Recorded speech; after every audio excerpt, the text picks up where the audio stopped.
باريس سان جيرمان الفرنسي لكرة القدم بالكشف عن القائمة التي سيخوض بها أول مباراة بعد نهائيات كأس العالم قطر 2022.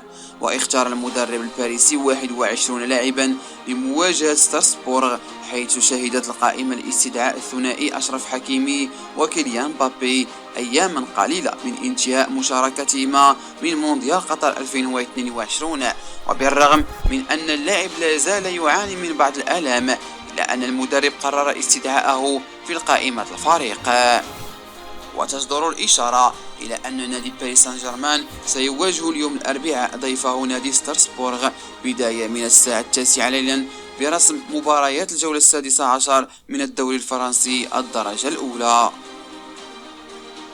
قرر فريق الوداد الرياضي لكرة القدم رفض العرض من بروسيا دورتموند الألماني للتخلي عن خدمات يحيى عطية الله مقابل 3 ملايين يورو بعد تألقه رفقة المنتخب الوطني المغربي بالمونديال. ويعد بروسيا دورتموند ثاني فريق ألماني يبدي اهتمامه بالتعاقد مع يحيى عطية الله نجم الوداد بعد نادي فرايبورغ الذي عرض 2 مليون يورو. وأكدت المصادر المقربة بأن الوداد الرياضي لكرة القدم يراهن على التواصل بعرض قيمة مالية كبيرة للتخلي عن لاعبيه الذي قدم أداء جيدا بنهائيات كأس العالم قطر 2022.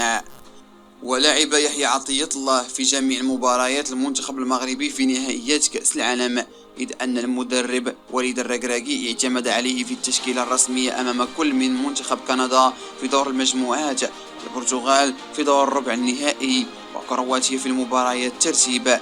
كما شارك في الشوط الثاني لمباراة كرواتيا وبلجيكا في دور المجموعات، وأمام إسبانيا في الدور الثاني وفرنسا